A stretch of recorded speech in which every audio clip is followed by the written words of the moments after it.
The Kolbrin Book of Wisdom, Chapter 8. Respect for the rights of others. Do not enter a house other than your own uninvited, and if you have a position of power, do not use it to gain entry into the house of another. Do not enter a house when the occupier is absent, even if it is open. If, at any time, you are denied admittance to a house, or told to go away, then depart in peace. Only in the interests of justice or peace, or when the safety of another demands it, should the privacy of a home be invaded, and even then, only with the greatest restraint and consideration. However, if a house is abandoned or empty, there is no harm done if it is entered for shelter, but it should not be damaged willfully.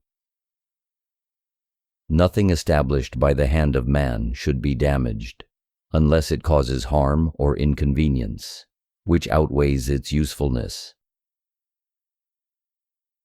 When a guest within the house of another, treat his family with respect, and his possessions with care.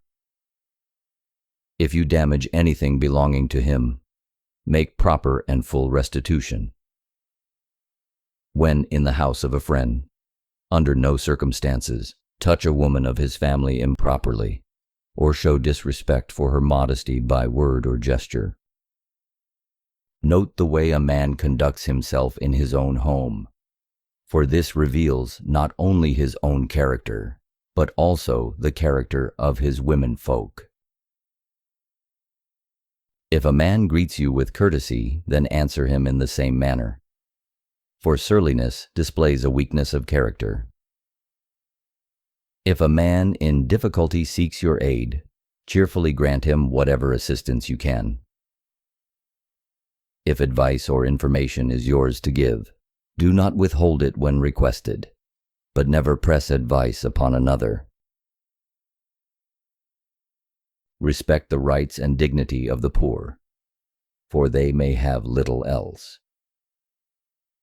Those who help the poor or needy with gifts or benefits, knowing they cannot be repaid, are not without gain when their life is enlarged. Receive all comers with a happy smile, and do not look downcast when giving something away. Otherwise you set the gift at naught. Though freedom is the birthright of every man, and one of the ideals which must be upheld, when it infringes upon the freedom of another man, it ceases to be genuine. Therefore, before you talk about your own freedom or rights, consider the freedom and rights of others. For if you are truly good, their freedom and rights are the most important. However, if others come seeking to diminish your freedom and rights by force or legislation, without conferring a benefit of equal value in return, they are to be resisted.